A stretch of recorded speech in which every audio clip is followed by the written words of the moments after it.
جیسا کہ معلوم ہے آپ سب کو، ہر سال کی طرح اس سال بھی مجالس اعضاء پڑھنے کا شرف حاصل ہوا کہ جس کا موضوع میں نے منتخب کیا ہے، دو موضوع ہے جو اس عشرے میں نے رکھا ہے، ایک اصول دین اور دوسرا فروع دین۔ آپ مکتبوں میں پڑھتے ہیں کہ اصول دین یعنی جڑیں 5 اور فروع دین یعنی شاخیں 10۔ تو ان دو موضوع کے سلسلے میں انشاءاللہ پورے عشرے گفتگو ہوگی، اور آیت بھی میں نے اسی سلسلے میں منتخب کی ہے۔ عزیزان گرامی، یہ شرف جو مجھے بخشا ہے پروردگار عالم نے، واقعاً یہ شرف در اہل بیت سے وابستگی کا نتیجہ ہے۔ واقعاً عزیزان گرامی، اگر کوئی شے، کوئی چیز در اہل بیت سے وابستہ نہ ہو تو اس کی اہمیت میں اضافہ نہیں ہوتا، اس کی عظمت میں اضافہ نہیں ہوتا، اس کے مرتبے میں اضافہ نہیں ہوتا، اس کے مقام میں اضافہ نہیں ہوتا۔ مثال سے واضح کر دوں کہ یہ میرا کپڑا ہے، مزید میں نے پہنا، اتارا، دھویا، پھینک دیا، اس کے مرتبے میں کوئی اضافہ نہیں ہوا، اس کے مقام میں کوئی اضافہ نہیں ہوا، اس کی عظمت میں کوئی اضافہ نہیں ہوا، اس کی عزتوں میں کوئی اضافہ نہیں ہوا۔ کیوں بھائی؟ اس لیے کہ یہ کپڑا در اہل بیت سے وابستہ نہیں ہوا، یہ کپڑا در اہل بیت سے وابستہ نہیں ہوا، مگر جب یہی کپڑا علم کے پھیرے کی شکل میں آیا تو لوگ اسے چومتے ہوئے نظر آ رہے ہیں۔ عزیزان گرامی، کیوں؟ کیونکہ یہ در اہل بیت سے وابستہ ہو گیا۔ عزیزان گرامی، یہی کپڑا جو ابھی تاریکی میں تھا، پستی میں تھا، در اہل بیت سے وابستہ نہیں تھا، عزتوں میں اضافہ نہیں تھا، جب یہی کپڑا در اہل بیت سے وابستہ ہوا تو لوگ چومتے ہوئے نظر آ رہے ہیں۔ اسی لیے شاعر نے کہا ہے کہ یا علی مشکل کشا کہہ کر سنبھلتے کیوں نہیں، یا علی مشکل کشا کہہ کر سنبھلتے کیوں نہیں، تم ہمارے ساتھ راہ حق پر چلتے کیوں نہیں، یا علی مشکل کشا کہہ کر سنبھلتے کیوں نہیں، یا علی مشکل کشا کہہ کر سنبھلتے کیوں نہیں، تم ہمارے ساتھ راہ حق پر چلتے کیوں نہیں۔ اے مسلمانوں، اگر بتا دے یہ کالا لباس تو لباس خانہ کعبہ کیوں بدلتے کیوں نہیں، تو لباس خانہ کعبہ بدلتے کیوں نہیں۔ تو عزیزان گرامی، آج بہت فتوے آتے ہیں، جیسے ہی ماہ محرم آتا ہے فوراً کہا جاتا ہے یہ عزاداری کیوں کرتے ہو، یہ ماہ عزا کیوں کرتے ہو، یہ کالا لباس کیوں پہنتے ہو، یہ تم عزاداری کیوں کرتے ہو، زلزلہ کیوں نکالتے ہو، علم کیوں برآمد کرتے ہو۔ تو عزیزان گرامی، ایک شخص نے اعتراض کیا کہ امام حسین علیہ السلام شہید ہو گئے ہیں، اللہ نے انہیں جنت بھی عطا کر دی ہوگی۔ تو اس کا جواب علامہ امینی رحمۃ اللہ علیہ نے جواب دیا کہ جس طرح سے ہر مسلمان خود پر یہ لازم سمجھتا ہے کہ ہر سال روز عید قربان اپنی جانب سے بارگاہ خداوندی میں قربانی پیش کرے، کس واقعے کی یاد میں؟ اس واقعے کی یاد میں کہ جس میں فرزند ابراہیم کو ذبح کیا گیا، جبکہ جناب اسماعیل ذبح نہیں ہوئے۔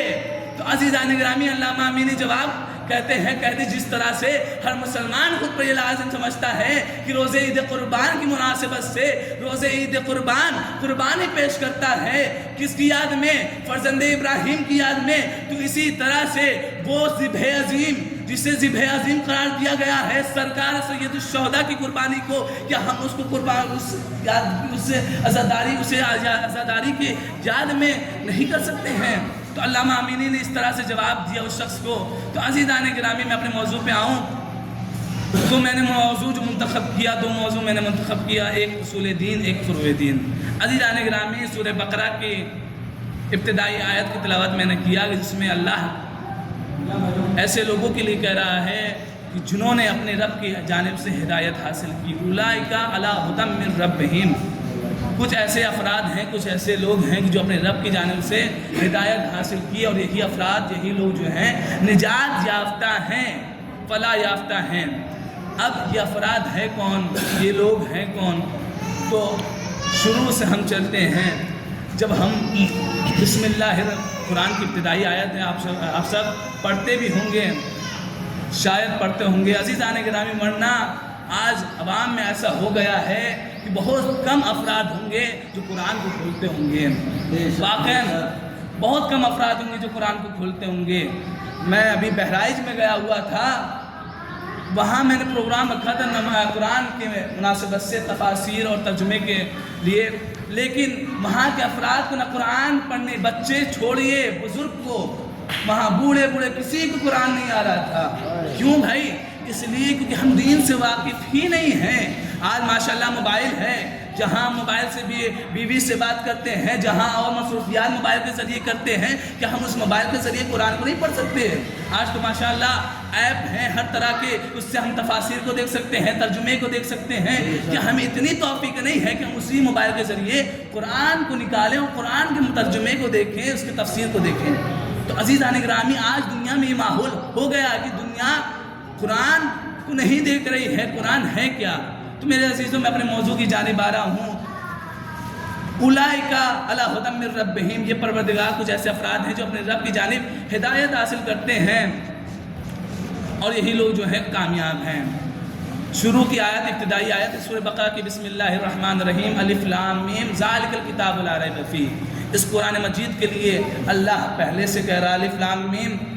بیٹھے ہوئے ہیں حضرات جانتے ہیں کہ الف لام میم ہے کیا؟ حروف مقطعات کہا جاتا ہے اسے، یعنی ان بہت سے مقامات پر ایسے حروف آئے ہوئے ہیں، کبھی یاسین کہا گیا ہے، کبھی طہ کہا گیا ہے۔ یہ حروف کے معنی اور مطالب فقط خدا اور آل محمد کے کوئی نہیں جانتا۔ تو عزیزان گرامی، آگے آیت کریم، ذالک کتاب لا ریب فیہ، یہ وہ کتاب ہے کہ جس میں شک اور شبہے کی کوئی گنجائش نہیں ہے، شک و تردید کی کوئی گنجائش نہیں ہے۔ پہلے ہی سے اللہ نے کہہ دیا، دیکھو یاد رکھو کہ وہ کتاب ہے جس میں ہر خشک و تر موجود ہے۔ تو عزیزان گرامی، پہلے سے ہی اللہ نے بتا دیا اس کتاب کے بارے میں۔ اس کتاب، یہ کتاب ہے کیا؟ یہ کتاب وہ کتاب ہے جس میں تمام خشک و تر موجود ہے۔ یہ کتاب ہے کیا؟ یہ قرآن بشارت ہے، قرآن بصائر ہے، قرآن ہدایت ہے، قرآن بصائر ہے، قرآن مبین ہے، قرآن تبیان ہے، قرآن ذکر ہے، قرآن فرقان ہے، قرآن مبین ہے، قرآن احسن الحدیث ہے، قرآن ذکر ہے۔ قرآن وہ ہے جس کے لیے اللہ نے کہا نحن نزلنا الذکر وإنا لہ لحافظون۔ یہ ایسا ذکر ہے، یہ قرآن ایک ایسی کتاب ہے جس سے پروردگار عالم نے کہا کہ ہم اس کی محافظت کریں گے، ہم اس کی حفاظت کریں گے۔ کوئی بھی مرتد اس کے ایک حرف کیا، اس کے ایک زیر و زبر کو ہٹا نہیں سکتا۔ اس کی محافظت کا وعدہ اللہ نے کیا ہے۔ تو عزیزان گرامی، قرآن مجید میں کوئی شک اور شعبے کی کوئی گنجائش نہیں ہے۔ یہ اس میں ہر خشک و تر جو بھی چاہیے اس میں موجود ہے۔ ہم جو بھی مسائل جاننا چاہتے ہیں اس قرآن میں آئیں، ہر مسئلے کا حد ہے اس میں۔ تو عزیزان گرامی، آگے کی آیت، اب آئیے متقی ہوتے کون ہیں؟ اب یہ قرآن ہے کیا؟ قرآن ذالک کتاب لا ریب فیہ ھدی للمتقین، یہ قرآن ہدایت بن کر کے آئی، کس کے لیے؟ متقین کے لیے، سب کے لیے نہیں بن کر کے آئی۔ کس کے لیے؟